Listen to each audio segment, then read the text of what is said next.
जी हाँ दोस्तों, आ गया हूँ मैं अपने ब्लॉग के चैनल पे और आप सभी को ऐसे ही अपने ब्लॉग के माध्यम से आपको अलग अलग चीजें बताते रहूंगा।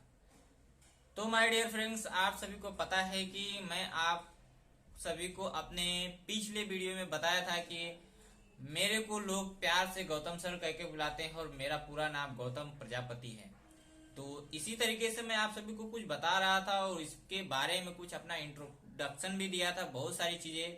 अभी तक आप सोचते रहेंगे कि सर आप ब्लॉग के माध्यम से आप अपने एक अस्थाई ही प्लेस पे बैठकर अपने ब्लॉग चैनल को बना रहे हैं और हमें कुछ नई चीजों की दर्शन नहीं करा रहे हैं। तो दोस्तों, हमारे चैनल पे ऐसे ही आप सभी बने रहिए और आप सभी को जैसे हमारे आगे आगे स्टेप बढ़ते जाएगा तो आप सभी को और अच्छी अच्छी चीजों के बारे में इंटरटेनमेंट कराने लगूंगा और आपको अच्छे अच्छे प्लेस का मनोरंजन भी कराने लगूंगा।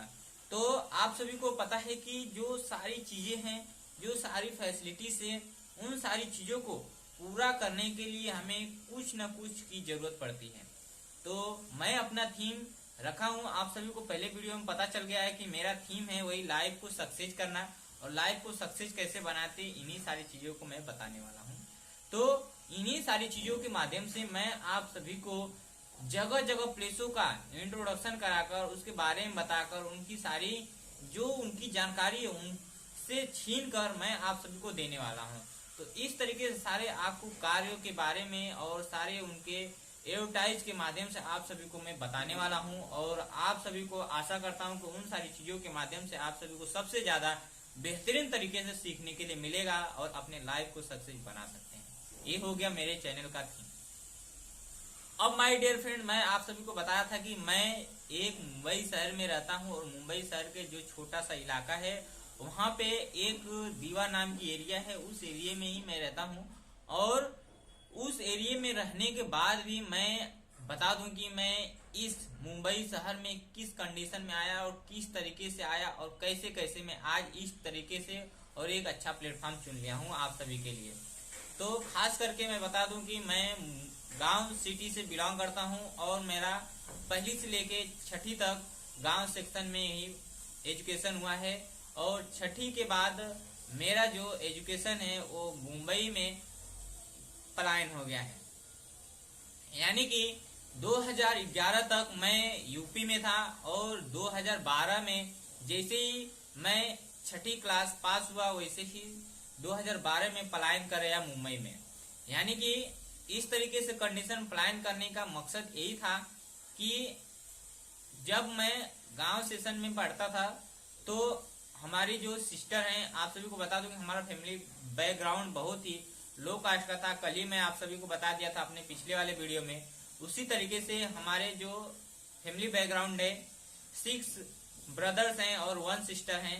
तो मैं इसके बारे में थोड़ी सी आपको इन्फॉर्मेशन देने वाला हूं कि हमारे ब्लॉग सेशन में बहुत ही इंटरेस्टिंग होने वाला है, ताकि हमारी सिस्टर और हमारे ब्रदर्स लोग के बारे में जान के बहुत ही आप सभी को खुशी होने वाली है कि इतने नीचे कास्ट के होने के बाद भी, इतने लो परिवार में होने के बाद भी आप एक अच्छे कार्य कर रहे हैं और हमें कुछ अच्छी चीजें देने की बातें बता रहे हैं।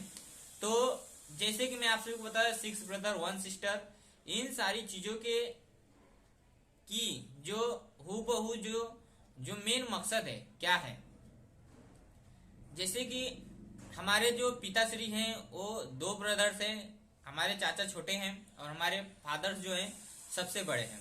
तो इनमें से हमारे जो फादर्स हैं वो हमेशा खास करके शहर में ही रहते थे, कभी दिल्ली कभी मुंबई।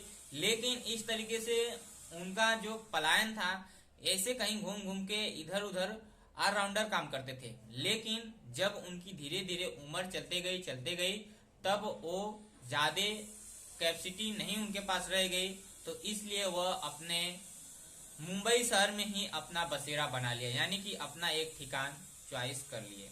यानी कि रहने के लिए अपना घर मकान रोटी कपड़ा का बंदोबस्त इसी मुंबई शहर में, मुंबई के शहर में ही वो अपना बसा लिए और अपना जीवन यापन अच्छी तरीके से करने लगे। वो फिलहाल उस टाइम पे अकेले ही थे और जहां तक की बात कर गई कि हमारे पिताश्री क्या थे, ये कंप्यूटर इंजीनियरिंग यानी कि कंप्यूटर के रिपेयरिंग करते थे और लोग जगह जगह पे जाके बड़े बड़े ऑफिसों में वो बनाते थे। तो इस तरीके से कुछ उनके कार्य थे। लेकिन फिर भी हमारी परिवार इतनी बड़ी हो गई। बड़ी होने का मतलब अब परिवार को बड़ा करने का ही उम्मीद नहीं है, परिवार को चलाना भी एक अच्छी बड़ी बात है। हमारी माँ भी जो थी वो गांव में, वो भी रहने वाली शहर की थी, लेकिन गांव में रहकर हम लोग का पालन पोषण अच्छी तरीके से की है। तब हम जाके इस टाइप के और इस तरीके से हम आप लोग के सामने प्रस्तुत हो पा रहे हैं। जैसे कि हमारी माँ गांव में भी रह के इतनी बड़ी परिवार को जॉब कर कर अपने बच्चों लोग को यानी कि हम लोग को जिलाती थी, खिलाती पिलाती थी अच्छे से, और इस तरीके से हमारा जो फैमिली बैकग्राउंड था चलता था। अब रह गई मेरी बात। मेरी बात क्या है कि मेरा मुंबई में कैसे पलायन हुआ, इन सारी चीजों को जानकर बहुत ही आप सभी को दुख की बड़ी महसूस होगी। जैसे कि मैं आपको बता दूं कि मैं अपनी दीदी का बहुत ही प्यारा भाई हूं और मेरी दीदी मेरे को बहुत मानती है और मेरे को सबसे ज्यादा इंटरटेनमेंट मेरे को ही कराती है। और जो भी कोई भी प्रॉब्लम होती है, कुछ भी समस्या होती है, तो मेरी दीदी मेरे से जरूर शेयर करती है और मुझे हर एक बात में अपनी बातें बताती है। मैं कहीं पे भी जाता हूँ तो हमें अपनी दीदी की नज़र छुपी हुई दिखती है और हमें दीदी का ही प्यार दिखता है, क्योंकि मैं हमेशा गांव में अपनी दीदी के साथ में ही रहा हूँ और उसके साथ में ही कहीं पे आना जाना उसके साथ में ही मेरा रहता था। लेकिन हुआ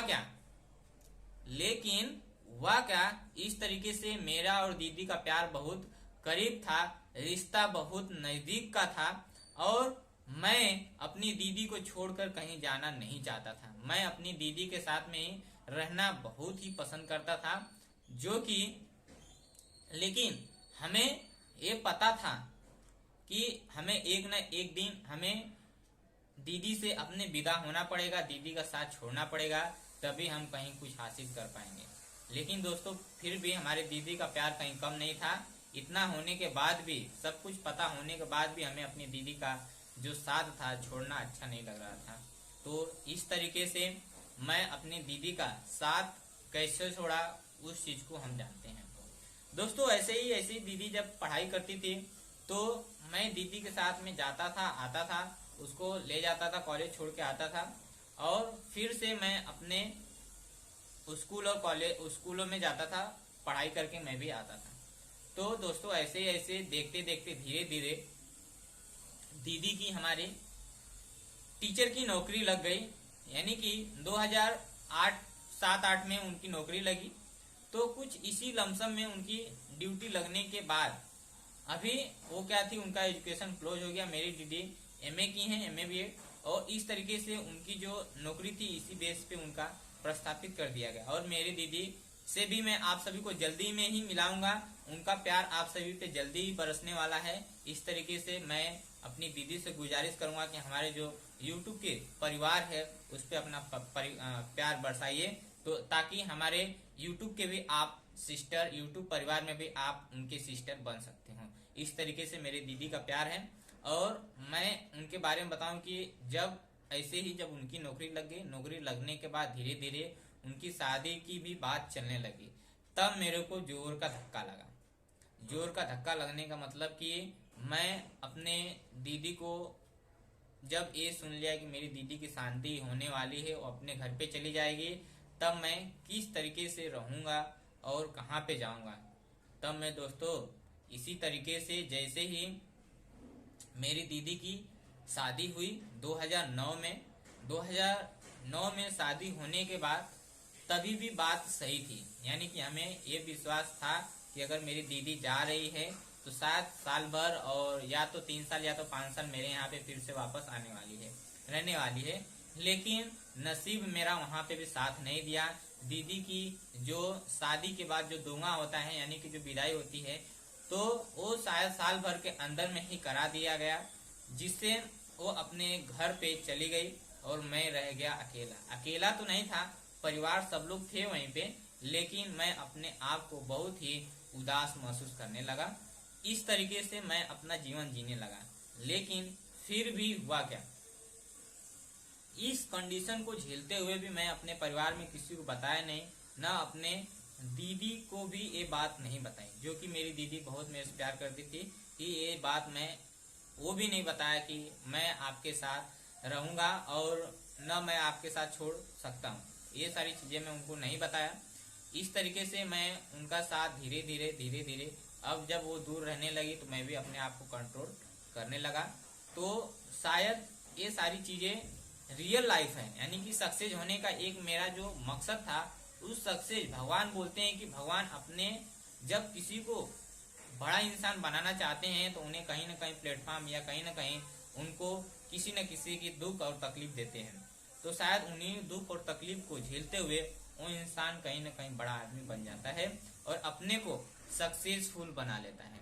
तो इस तरीके से जब दोंगा हो गई 2010 में उनका दोंगा भी हो गया। इस तरीके से मैं धीरे धीरे जब नहीं रह पाया एकदम, तब मैं 2011 तक गांव में टिका था और 2012 में मैं अपने पापा से बोल के मैं मुंबई पलायन आ गया मई के महीने में 2012 में।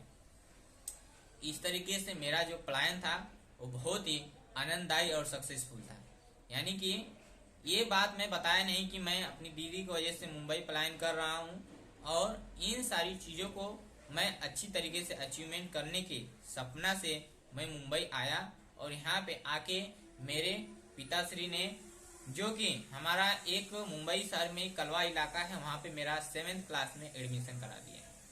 तो इस तरीके से मैं आया मुंबई और मेरा एजुकेशन यहीं पे चलने लगा और अच्छी तरीके से मेरी पढ़ाई भी चलने लगी।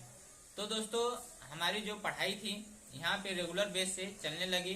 तो मैं आप सभी को जो आगे की एजुकेशन डिटेल है, यानी कि मुंबई में कैसा मेरा माहौल रहा, उन सारी चीजों को आपको नेक्स्ट सेशन में बताने वाला हूँ। किस तरीके से आप सभी को मैं अपने मुंबई शहर में रह के और इतनी दुख भरी कहानी सुनाते हुए मैं और अपने दर्द छुपाते हुए मुंबई में सक्सेस होने का एक सपना बना लिया था। तो उसी चीज को मैं आप सभी के सामने अपने नेक्स्ट सेशन में पेश करने वाला हूँ कि मुंबई शहर में रहते हुए, इतनी घनी आबादी में रहते हुए भी अपने सपनों को कैसे साकार किया जाए, कैसे लोगों को अट्रैक्टिव किया जाए, अपने जो अचीवमेंट है कैसे उसे पाए, उन सारी चीजों को मैं अपने नेक्स्ट सेशन में बताने वाला हूँ। अभी तक तो मैं आप सभी को फिलहाल अपनी दीदी की कहानी, यानी कि अपनी दुख की कहानी और मुंबई का पलायन बताया कि सारी चीजें हमारी दीदी के ऊपर डिपेंड थी। दीदी हमारी चली गई, इसलिए मेरा मुंबई का पलायन फिक्स हो गया। तो दोस्तों, ऐसे ही मेरी कुछ कहानी है और भी आगे मैं आप सभी को बताने वाला हूँ कि अपने एजुकेशन डिटेल कैसे मेरा मुंबई सेशन में चलता रहा।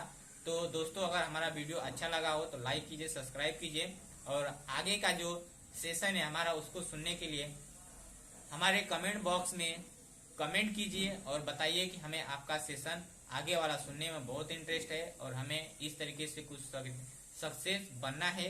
सर, आप हमारे साथ जुड़े रहिए। तो इसी तरीके से आप कमेंट कीजिए, हमारे ऊपर प्यार बरसाइए, मोहब्बत बरसाइए, और जल्द ही मैं अपने प्यारी भरी दीदी से आप सभी को मिलाने वाला हूँ। उसका भी आप इंतजार कीजिए, क्योंकि अभी मैं फिलहाल मुंबई सिटी में हूँ और मेरी दीदी का जो जॉब है वो यूपी में है। तो मैं यूपी में जल्द ही पलायन करने वाला हूँ और उस तरीके से आप सभी को जल्दी से जल्द अपनी दीदी का प्यार आप सभी तक पहुँचा दूंगा। तो दोस्तों, हमारे नेक्स्ट वीडियो का वेट कीजिए, सब्सक्राइब कीजिए, लाइक कीजिए और आगे भी शेयर कीजिए। दोस्तों को बताइए कि अपने गौतम सर हैं जो कि अपने बारे में बहुत ही अच्छी हिस्ट्री बता रहे हैं, फैमिली बैकग्राउंड बता रहे हैं और हमारे लाइफ में कैसे एक नीचे कास्ट के यानी कि लो परिवार से होने के बाद भी कैसे ऊंचाइयों तक पहुंचे और कैसे सब हासिल किए। तो चलिए दोस्तों, थैंक यू, दीजिए इजाजत, मिलते हैं अपने नेक्स्ट